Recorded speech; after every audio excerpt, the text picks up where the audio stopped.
All right, guys, thank you for taking a few moments out of your day to join us for our weekly press conference. Coach, how about an opening statement as we talk a little bit about the big primetime victory over Buffalo?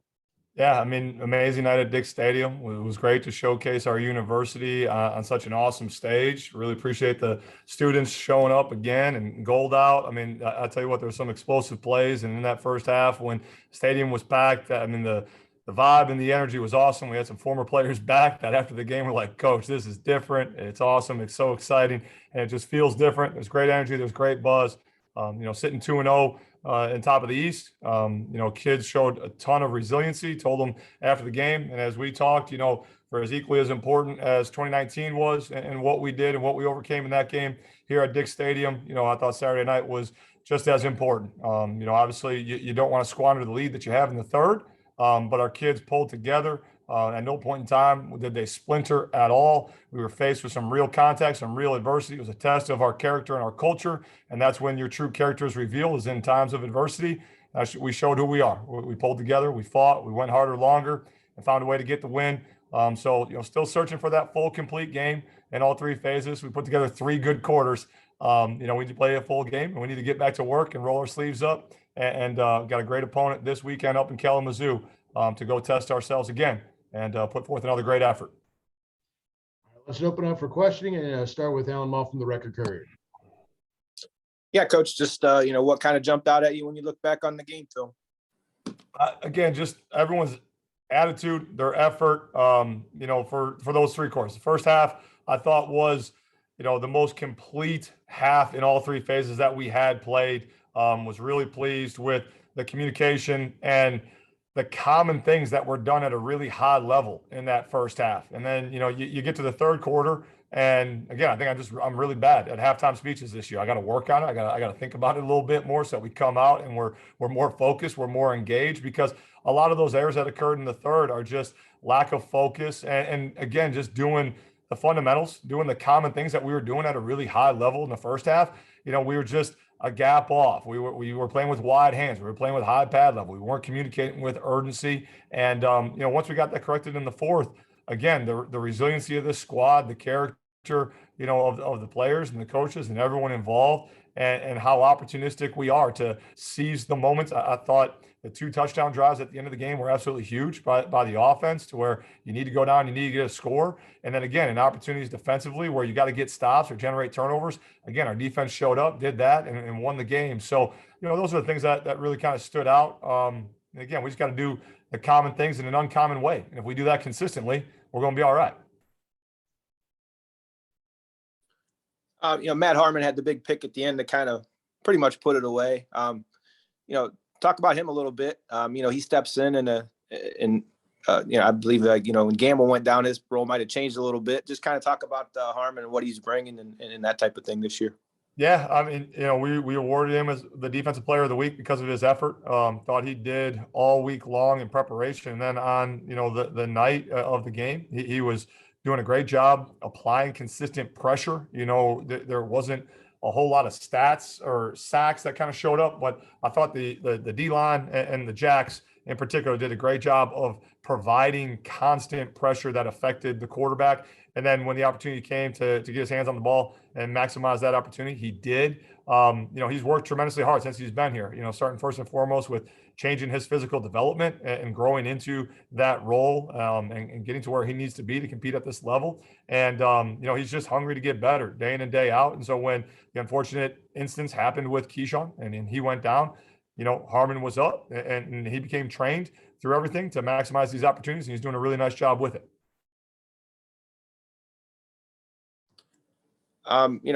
Back to the third quarter, I guess, if it's a one-time thing, still be concerned, obviously, but this has kind of been an ongoing thing with third quarters with you guys.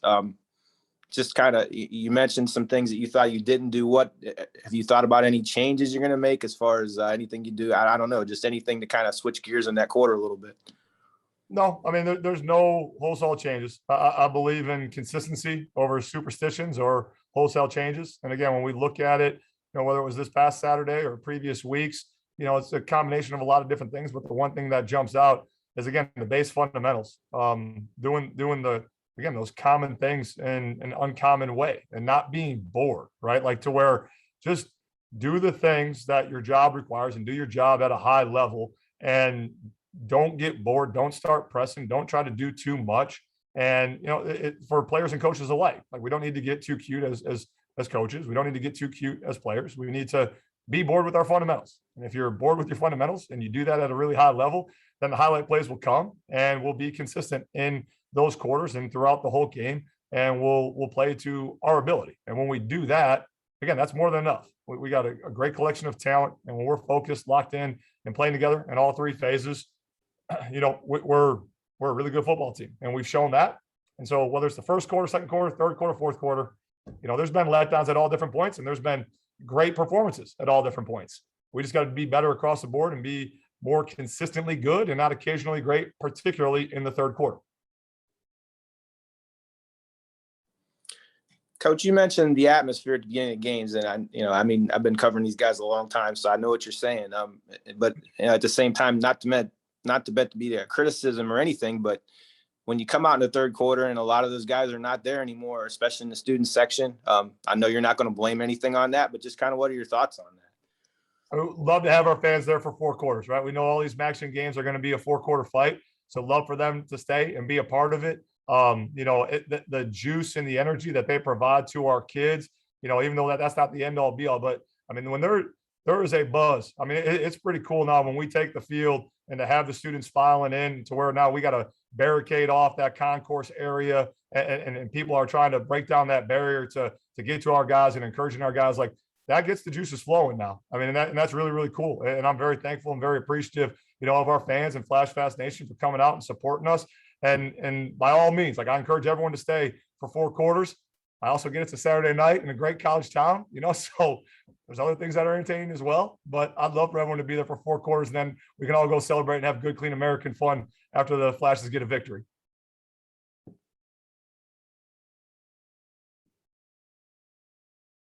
Alan, any more questions about the Saturday night win?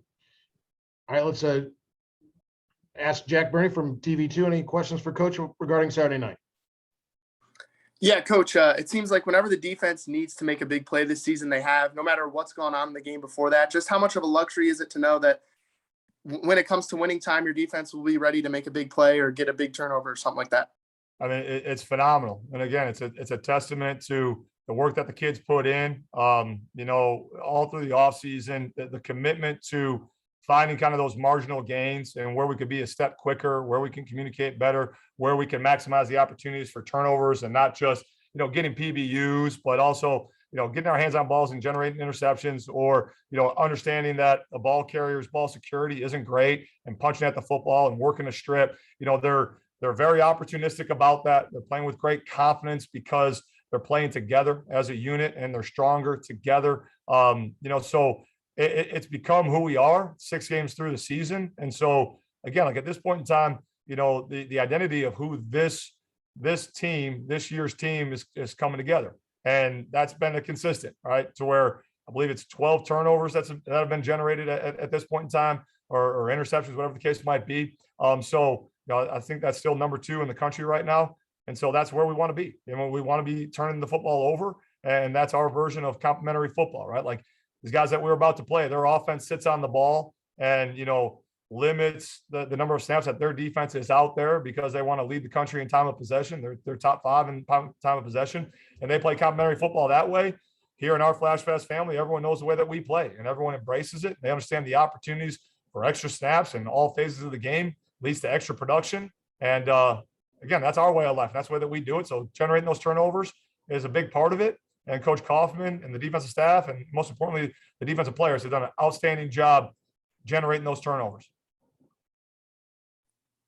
Talk a little bit about the offensive line. I thought they had another great performance Saturday. They let the running and the passing plays develop, just limiting Buffalo's defensive line and their playmakers on defense. Just talk a little bit about their performance. Yeah, I mean, another gutsy performance by those 5 guys up front. We knew going into it that both their defensive ends were really active players, right? Going into it, we talked about how, they were top 20 or top 15 in the country in sacks and TFLs. And again, like we didn't have a clean slate, but for the number of times that we threw it and the types of shots that we were taking, the guys did a great job. And again, to continue to be balanced and you walk away from it and just the consistency that they continue to play with and, to post over 630 yards of total offense and generate 48 points. And we left a few out there as well. It's a great effort by them. Again, they've done a tremendous job of next man up, whoever it has to be. We got some guys in there that are Swiss Army knives that can do a lot of different things for us. And they continue to embrace the roles that they get, understand the weekly plans and the nuances to it so we can go have success both in the run and the pass game. And then last one on the Buffalo game, Dustin had obviously a great game on Saturday. I was really impressed with how he was able to get the ball to a number of different receivers, throwing the ball downfield. Just talk a little bit about his ability to get everybody in the offense involved and to make those around him better. Yeah, I mean, I think all the best quarterbacks do exactly what you said there with that last statement, right? They elevate the people that are around them. And we got really talented kids. And because of Dustin's ability, he makes them even better with his timing and location and ball accuracy so that not only are guys able to catch the ball, but because of his location and, the manner in which he delivers a really catchable ball, guys can catch and run with it in a hurry. That was really exciting to see, really kind of, I think for our best showing as a wide receiving core, they made Dustin look really good because they ran after the catch. They're really doing a great job of understanding all the duties that it means to be a wide receiver, not just catch the ball, but to block on the edge. And then after you catch it, go run with it and be a dynamic ball carrier as well. So, those guys are all coming together. We got a lot of weapons. They're all, like we talked about with the running backs last week, our wide receiver room is very unselfish as well. We got a lot of skill that are all very unselfish. So because of that, there's no one begging for more touches. Everyone knows that there's enough to go around, and eventually theirs will come and find them. Let's keep it rolling with some Buffalo talk with James Oswald from the Kent Stater. Yeah, Coach, you mentioned on Saturday that you thought you did a good job stopping the run in the first half, maybe not so much in the second half. Well, when you look back at the tape, what did you see that maybe you guys, didn't adjust well after halftime? What were you seeing on the tape that really maybe jumped out on you that prevented you guys from doing well against the run? Yeah, I mean, again, in the first half, our fundamentals, our techniques, our communication, our alignment assignment was top notch. I mean, we really executed at an elite level. There were some moments where we didn't do that as great in the third quarter. And, Buffalo came out and started running a little bit more pin pull as opposed to full zone concept. So once we recognized that and they were leaning that way, we were able to make an adjustment, and shut that off. But again, it comes down to, those common things, doing them in an uncommon way. We did that in the first half. And there was moments in the third where we didn't do it so great. Guys refocused, locked in, pulled together, got back to doing it the way that we were capable of doing it, and look forward to seeing a week of practice of us doing the common things in an uncommon way, and then going and doing that for 4 quarters in all 3 phases on Saturday. You mentioned Dustin obviously having a great game. Did well running the ball. Something you guys have done well all year with your running backs and with Dustin. You looking back at it, what really do you think you guys do well to help establish running games like that early on?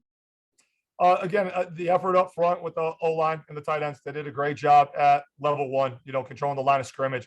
Also, I thought we did a really nice job on the edge with perimeter blocking, and we did a nice job with different sets and different things that we were able to dictate formationally, creating some space and some leverage for the run game. There's the one that Coop scored down our sideline where the kids executed, a play in tempo, and we kind of had them back on their heels.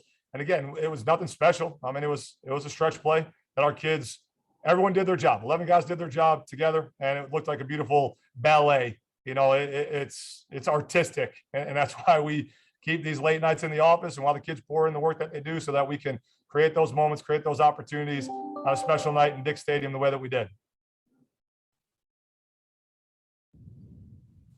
And last but certainly not least, the voice of the Golden Flashes, Rob Blinsky. Have any questions for Coach?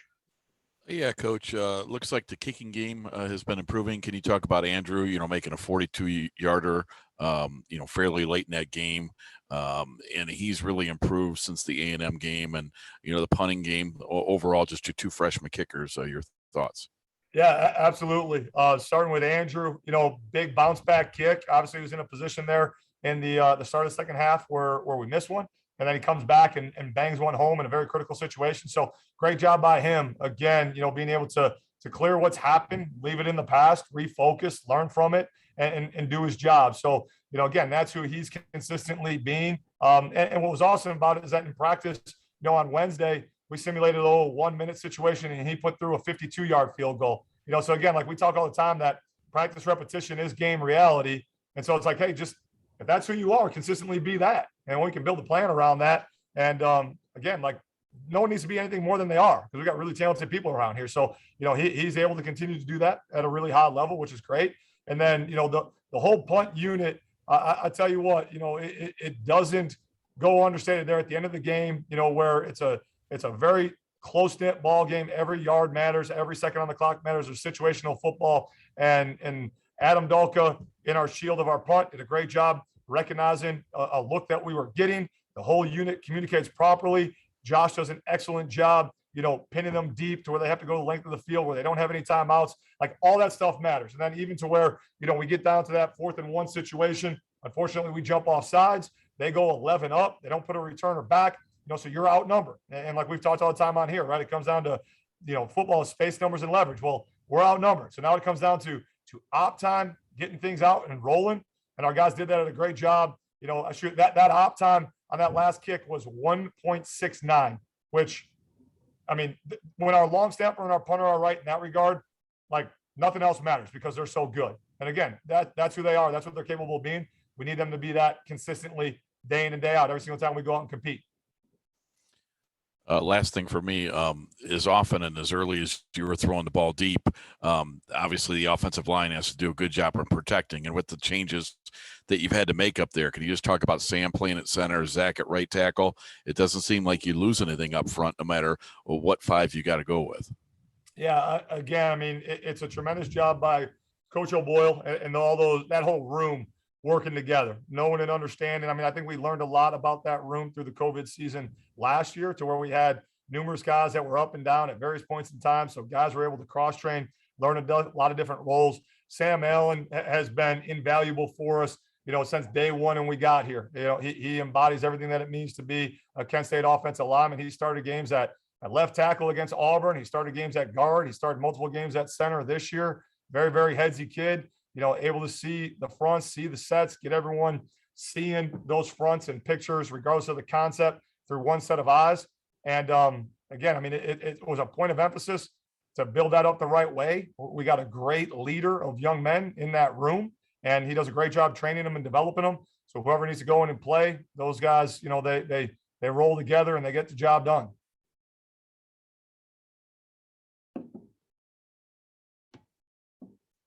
All right, Coach, let's turn our attention to this week's opponent in the Western Michigan Broncos and the trip to Kalamazoo on ESPNU. Just your first thoughts of what that program brings to the table.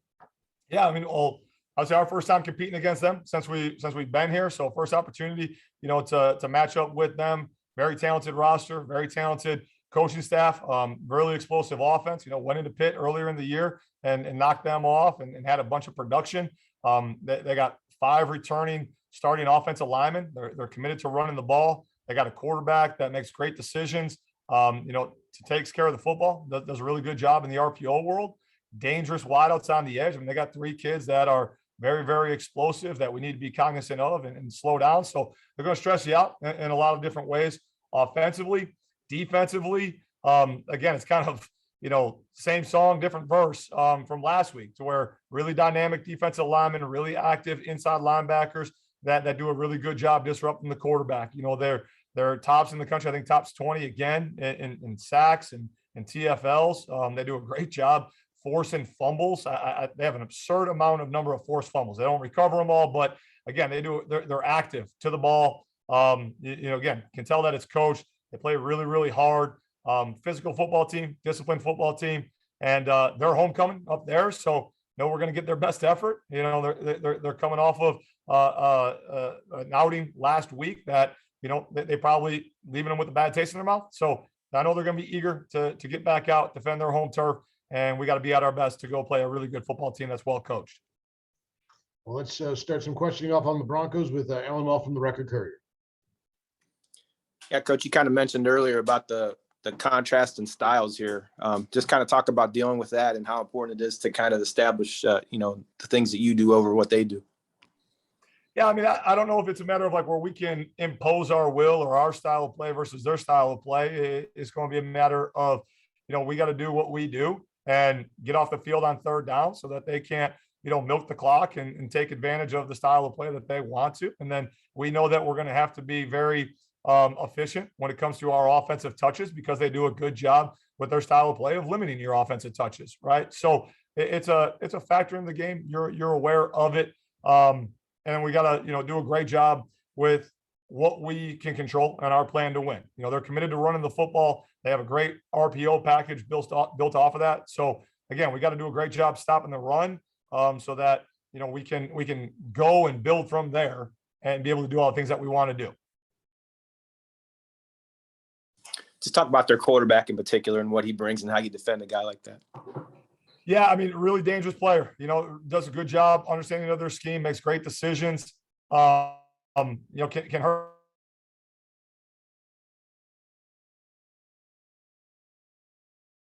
hurt the great weapons that he has around him. So he more than has the ability to do so. And he also knows and understands though that if someone else can make the play and he can distribute the ball, he's going to do that just as easily. So again, it comes down to doing those common things in an uncommon way. We got to be where we're supposed to be. We got to communicate, make sure we're playing as, one set of eyes, one unit, and go execute with conviction together. If we do that, we're going to be all right. We're going to give ourselves a chance to be competitive. Who on defense in particular stands out for them? Number one, their field defensive end is very, very active. They have an inside defensive lineman, number 55, who gets off the ball. I mean, just as good as anyone that we've seen. Both their inside linebackers are very active. They got two long corners that they trust a lot that play man coverage. So we're going to get challenged. We're going to get pressed. We're going to have to win some one-on-ones across the board.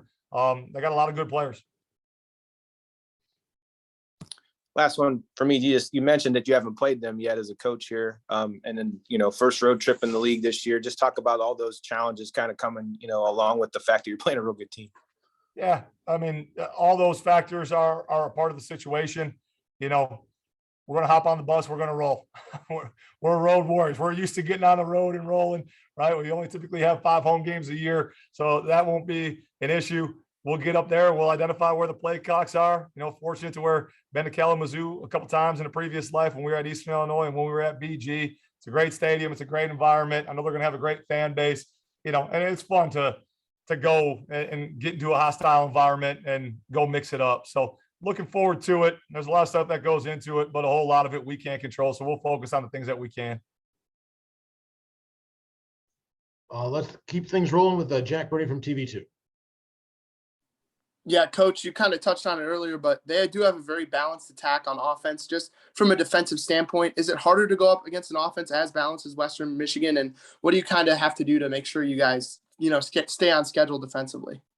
Yeah, I mean, obviously, if the numbers are skewed or someone loves doing one thing more than the other, right, you kind of know what their dominant hand is. These guys both have a strong right and left. If we were playing them in a game of pickup basketball, right, you can't just go up there and shade one strong hand and say, hey, beat me with your weak hand, because they can do both equally well. So again, I know I've said it a bunch. I'm going to continue to say it. Like at the end of the day, how do we win? How do we have success?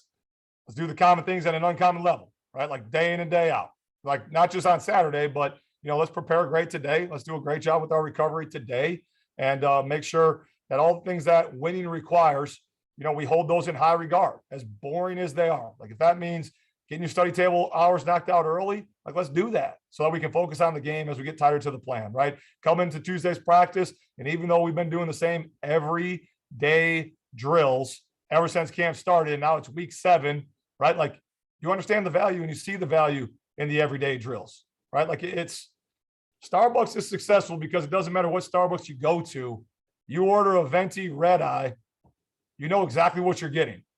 I mean, it's coffee and espresso shop, but they do that boring job at a really high level. That's why people keep coming back, right? Like it's the same deal. Like, you want to stop a good offense? Hey, let's communicate at an elite level. Let's get aligned. Let's play with violent hands, great pad level. Let's run to the football with urgency. And when we get there, let's get there with some bad intentions and get the ball out.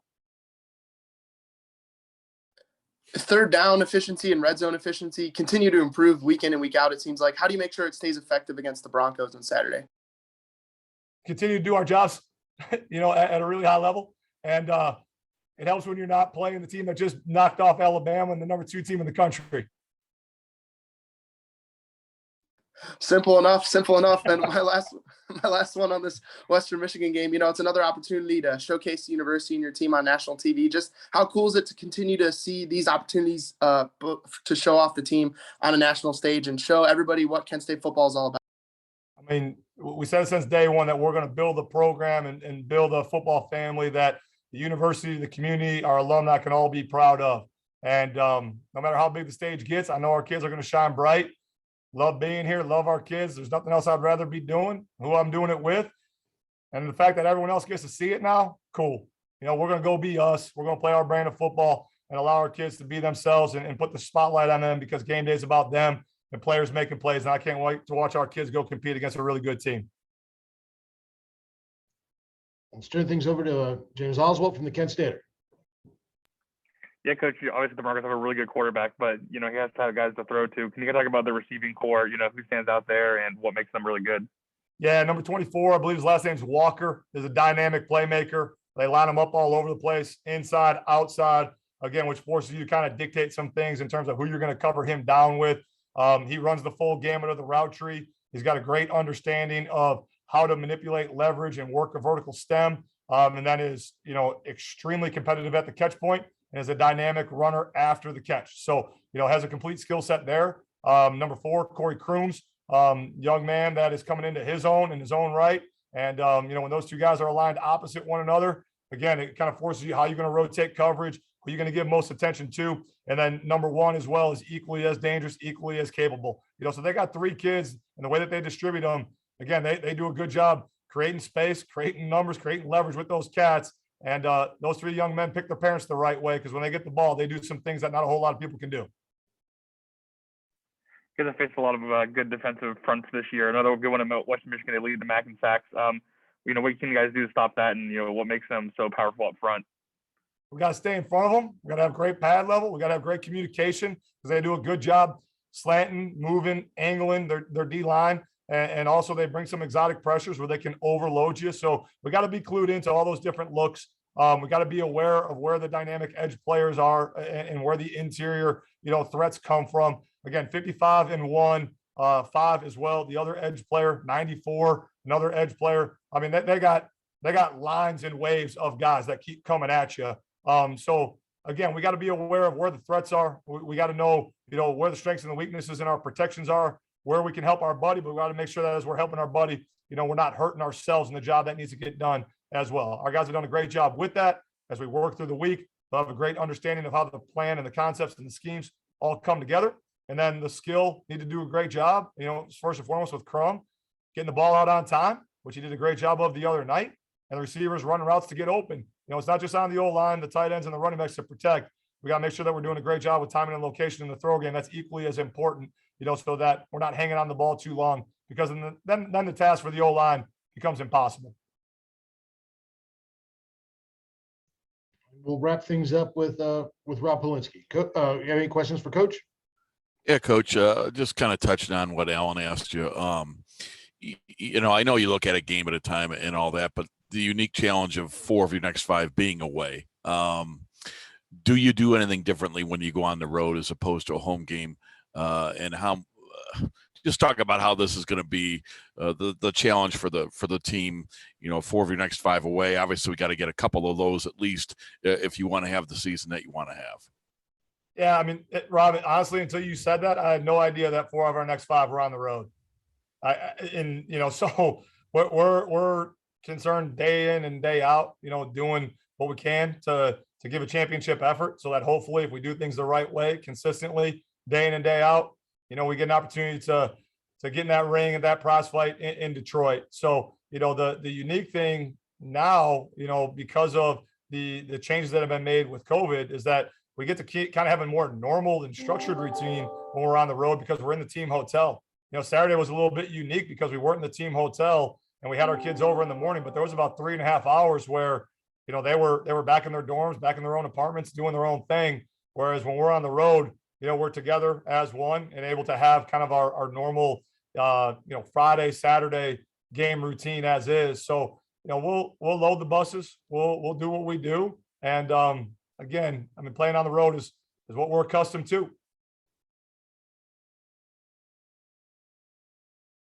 Rob, any final questions for Coach?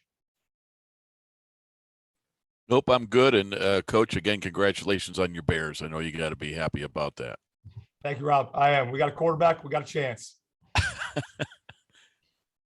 On that happy note, we will see you guys after the game on Saturday. Hopefully talk about a big victory over the Broncos. Thanks, guys. Go Flashes.